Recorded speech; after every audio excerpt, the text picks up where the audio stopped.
आज दिनांक 1/3/2025 रोजी राज्याचे ओबीसीचे प्रदेशाध्यक्ष माननीय श्री कल्याण काका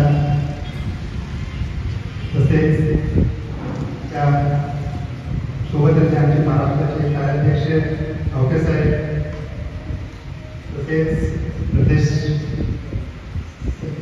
कार्यकारिणीचे सदस्य जीवित अध्यक्ष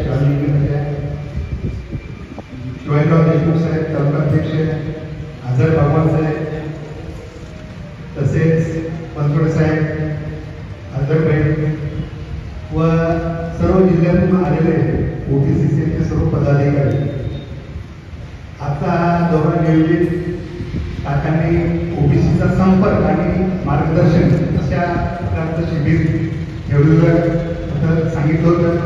त्या संपर्क अभियानाच्या दौऱ्यानिमित्त आलेल्या सर्वांचं मी स्वतंत्र स्वागत करतो.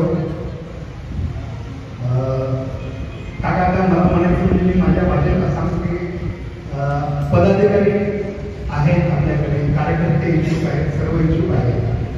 आमचा लातूर जिल्हा हा थोडासा पाठीमागेच राहिला.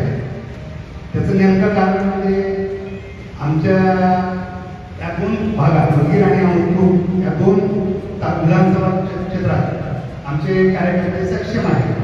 बाकीचे इतर आमचे 6 तालुके 11 तालुक्यापैकी फक्त 2 तालुके म्हणजे 4 तालुक्यामध्ये आहेत. बाकीचे 6-7 तालुक्यात ओबीसीच्या पुण्यात पदाधिकाऱ्याला कसल्याच प्रकारची मदत आणि ताकद नाही. जर ओबीसी क्षेत्रात आपला लातूरचा एखादी कार्यकर्ता कुठेतरी गेला कोणतरी काम करतो, समाजकारण करत असताना कुठे पंचायत समितीची अडचण येते, कुठे जिल्हा परिषदची अडचण येते, कुठे पोलीस स्टेशनची अडचण येते, ग्रामपंचायतची अडचण आहे. त्या अडचणी सोडवण्यासाठी आम्हाला खंबीर असं कुठलं नेतृत्व मिळत नाही. आता निलंग्याची माणसं आमची कुठे जायचे, आपले पदाधिकारी आहेत, किंवा सुरुवात कुठे जायचे, लातूरकडे कुठे जायचे, ते एक आम्हाला आमची खंत आहे आणि ही खंत आपल्या घरी बोलून दाखवतो. या खंतीचे आम्हाला समाधान करावे आणि आपण असं जसे आधी देतात आम्ही काम करायला तयार आहोत. फक्त एवढं आम्हाला समाधान व्यक्त करतो. सर्वात पहिलं का